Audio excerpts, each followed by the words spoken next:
What's up, ladies and gentlemen? Welcome to Coffee and Code. I am your host Magnus, and welcome to today's topic, which is styling style components.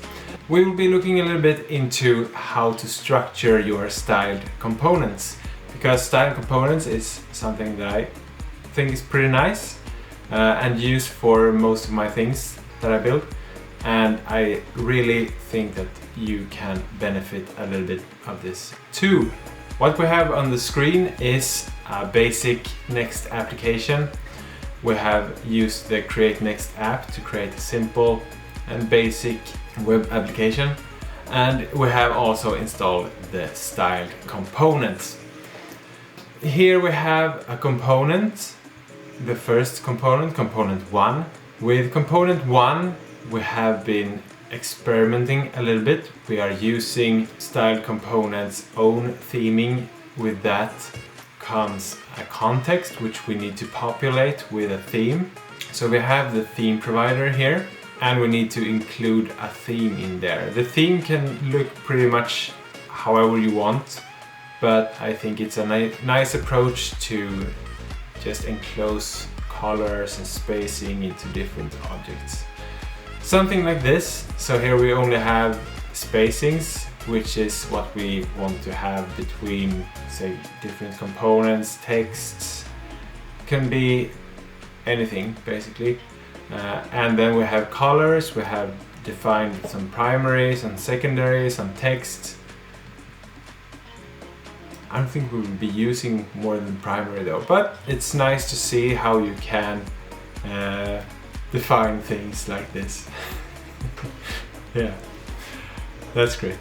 Let's jump into it. So if we hop into the theme provider here, we can see that we have provided the theme, which we just looked at.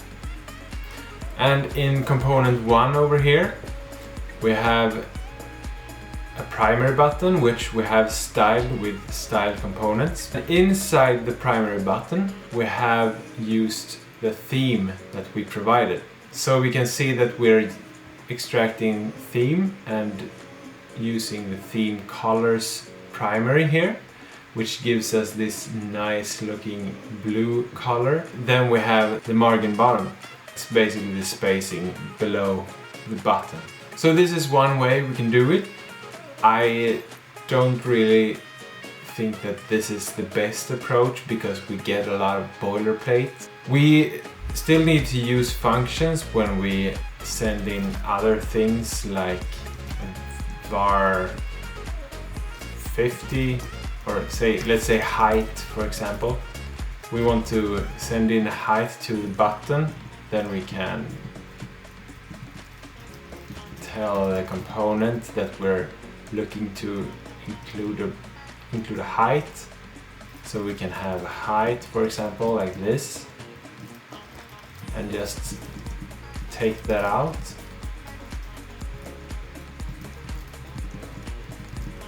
Something like that, and you get the height directly.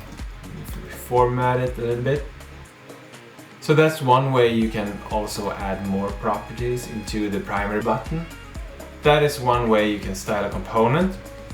And the other way is that we can simply just split all of the spacings, the colors and everything into separate variables, just having them in their own encapsulated small objects. With this approach we also get IntelliSense, so we will know what different variables we have to choose between. If we want to have spacings, we can say spacings dot, and then we get, oh, you want XS, you want SM, you want MD. Yeah, we get the suggestions which we don't get when we're using the styled components way. Alright, so if we jump into the second component. Oh, we don't need to. We can just comment that out. Let's see here, component 2. Brilliant! Looks just the same. So what we can see here is that we're using the same primary button, pretty much the same component.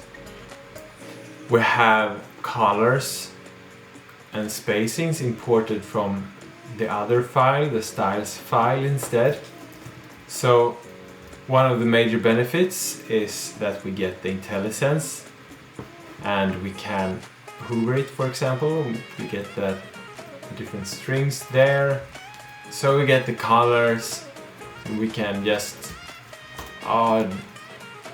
Alright, I wanted the secondary color or anything like that. I think this approach is a little bit more cleaner because we don't need the theme provider around everything. We don't need to make sure that it's there. If we start doing tests and then we sometimes need to include the theme provider as well, just to get the tests to be as close to the real result as possible, which becomes a lot of code that you need to include in every small step of the way of getting this up and running, basically. And I'm a fan of getting things up running pretty quickly. So this is the second approach. We will start looking at the third approach. So the third approach is basically the same thing. We have the styles from the second approach. We're just looking into different ways of using this because, for example, if we need to, for some reason, style it in line of the button, that like we have done here, we can use the style attribute on the component and just add it like an object, and then we can use these extremely easily and still benefit from the different IntelliSenses over here as well. I think that is super convenient and awesome. Just awesome.